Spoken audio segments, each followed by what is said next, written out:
history. Today, we focus on one of the most brutal, ruthless, most evil men ever walked on the face of the earth. His name was none other than Adolf Hitler.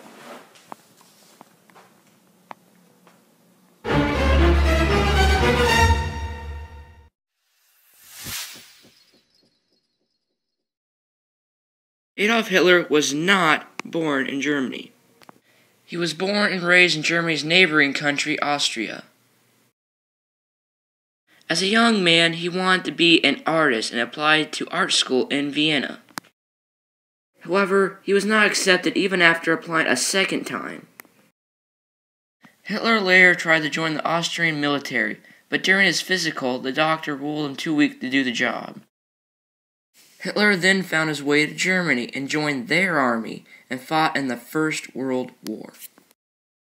His eyes were wounded by a mustard gas attack, blinding him for days before his recovery.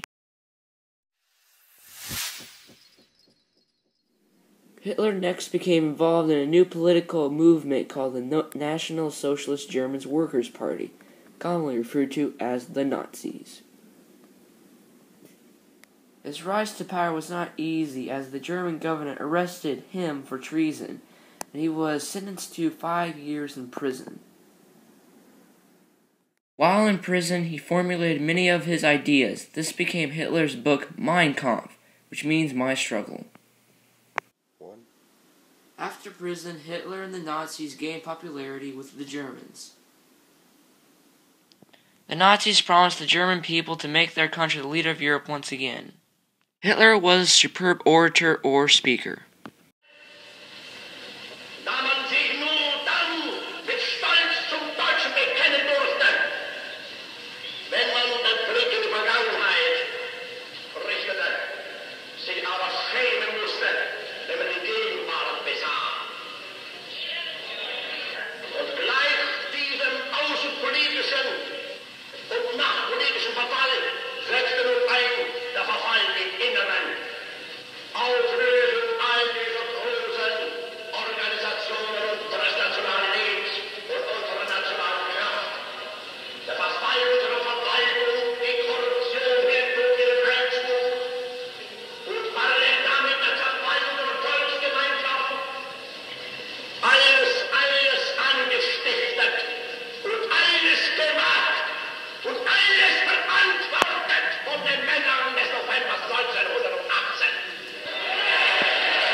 His speeches often aroused hate and anger from his audience.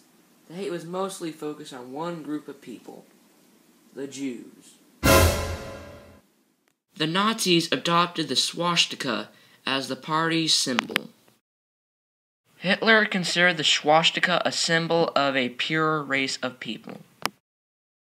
With a little popularity, a huge propaganda campaign, and acts of violence, Hitler continued to rise to power. In 1933, German President Paul von Hindenburg appointed Hitler Chancellor of Germany. In 1934, President Hindenburg died. Hitler combined the position of President, Chancellor, and military commander. He was now the dictator of Germany. He adopted the name the Führer, which means the leader. Amazingly, during Hitler's rise to power with his racial and anti-Semitic views, the city of Berlin hosted the 1936 Olympic Games.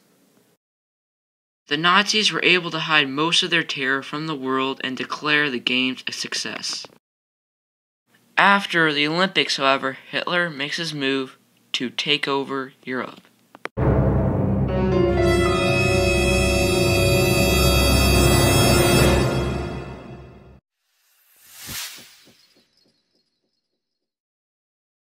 Europe's leaders wanted desperately to avoid another world war, so they began appeasing the bully in the neighborhood.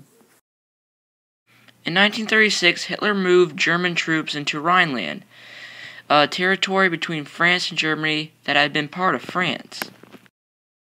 European leaders did little but complain. Next, Hitler annexed his birthplace, Austria, as a part of his growing empire. Again, Europe's other leaders did nothing. In that same year, 1938, Hitler, with the approval of Britain and France, took over a part of Czechoslovakia known as the Sudetenland. The bad bully Hitler promised to quit there. Hitler referred to his empire as the Third Reich, used here in the title of William Shire's book.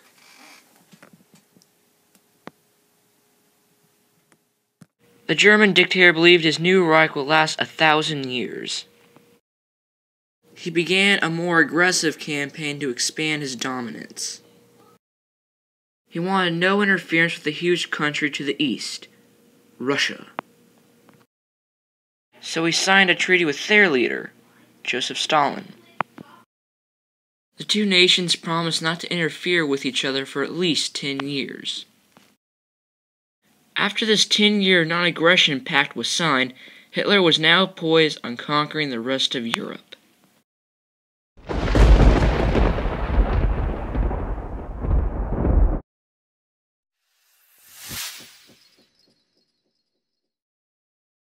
Hitler had gained many territories in Europe without firing a shot. Britain had finally had enough. The Prime Minister of Great Britain was Neville Chamberlain, and he promised Polish leaders if the Germans attacked their country, Britain would declare war on Hitler's Germany.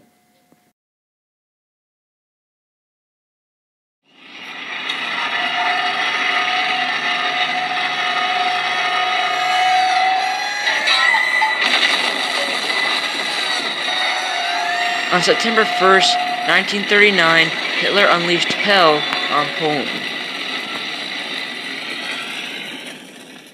Chamberlain and the Brits stuck to their promise and declared war on Germany. World War II had begun. Throughout Hitler's conquest of territories, the Jews were being sought out, systematically enslaved, tortured, or killed. This was known as the Holocaust. Nowhere else did the Holocaust reveal Hitler's brutalities more than Poland. The German army occupied Krakow in the first week of September 1939. The German military authorities initiated immediate measures aimed at isolating, exploiting, and persecuting the Jews of the city. The terrors of the Jews in Poland would be repeated in every country Hitler invaded. One after another, countries fell to the German war machine. One of his friends was Benito Mussolini of Italy, known as El Duce. Mussolini led Italy with an iron fist, much like Hitler led Germany. Spain was experiencing its own civil war and had little to object to a Europe dominated by the Nazis. Japan had also entered an alliance with the German leader. May 10th, 1940, Hitler ordered the Blitzkrieg to start. Holland, Belgium, and France were steamrolled by the German army. On June 22nd, 1940, France fell to the Nazis. Hitler had control of or neutralized all of Europe, with one exception: Great Britain.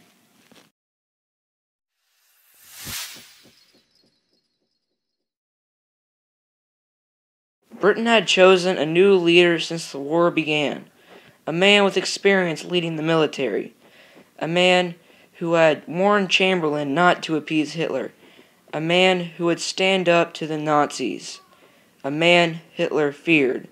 His name, Winston Churchill.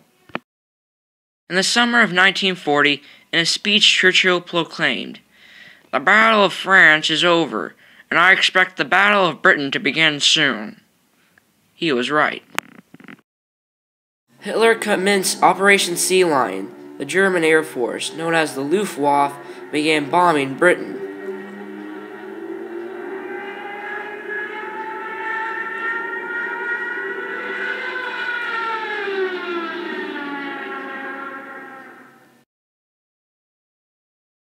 Despite large numbers of casualties, both civilian and military, the British, with Churchill's leadership, held out.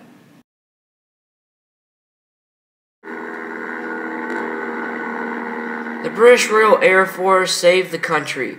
Churchill said, "Never before have so many owed so much to so few." This is why Hitler had feared Britain's Prime Minister.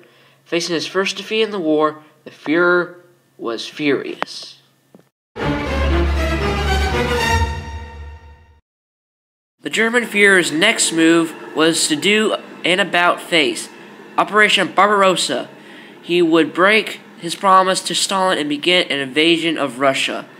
Expecting Russia to fall as quickly as France had, Hitler did not prepare his army with winter supplies.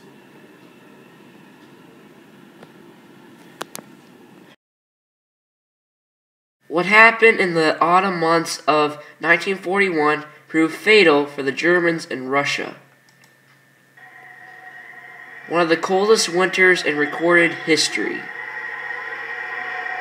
Tanks, trucks, and men all froze in the mud, muck of Russian cold.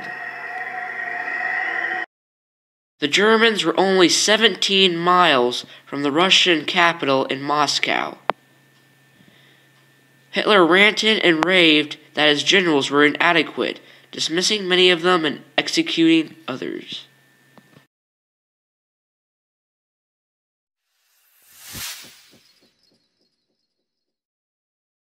Although American President Franklin D. Roosevelt had been secretly aiding the British, the United States officially entered the war in 1941. It was not the Germans who provoked such a declaration, but the Japanese. Yesterday, December 7th, 1941, a date which will live in infamy. The United States of America was suddenly and deliberately attacked by naval and air forces of the Empire of Japan. しかし、アメリカの放送によると、真珠湾は日本の最後通帳を受け取る55分前に攻撃されたと言ってる。アメリカの国民性から見て、これほど彼らを奮撃させるものはあるまい。これでは眠れる巨人を起こし、奮い立たせる結果を招いたも同然である。I am sitting in the cockpit of a P-39 Air Cobra. America had finally entered the war. FDR and Churchill decided the main focus of the war should be concentrated on defeating Hitler first, then Japan. The Axis powers of Germany, Italy, and Japan would face the Allies, Britain, France, and now the United States. Russia would also begin to push back the Nazis.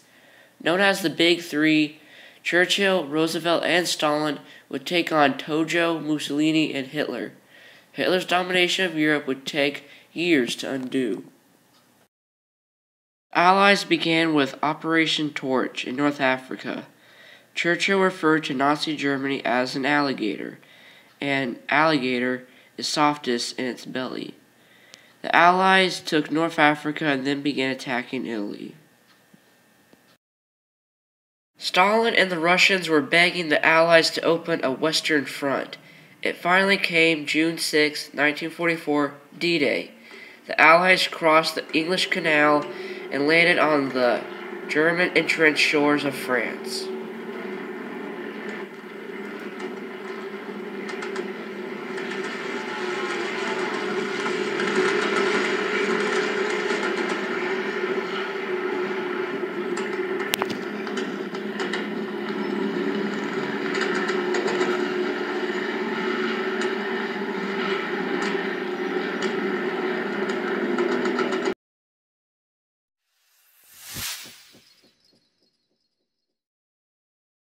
With a foothold in France, the Allies began encircling the ring. In the years to come, Hitler's noose would get tighter. In January of 1945, the Battle of the Bulge marked Germany's last major attempt to stop the Allies' push toward Berlin.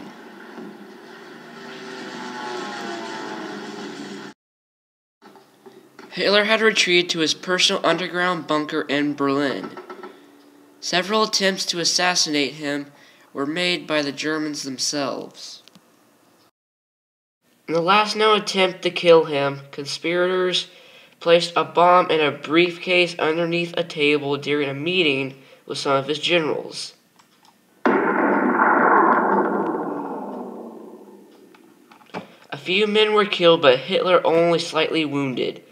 The thick oaken table under which the bomb had been placed had stopped any shrapnel from striking Hitler. However, in 1945, the Russians reaching the outskirts of Berlin and the Allies racing toward the city, Hitler and his bride, Eva Braun, committed suicide outside the concrete bunker. His last order was to have the bodies burned. Hitler was no more.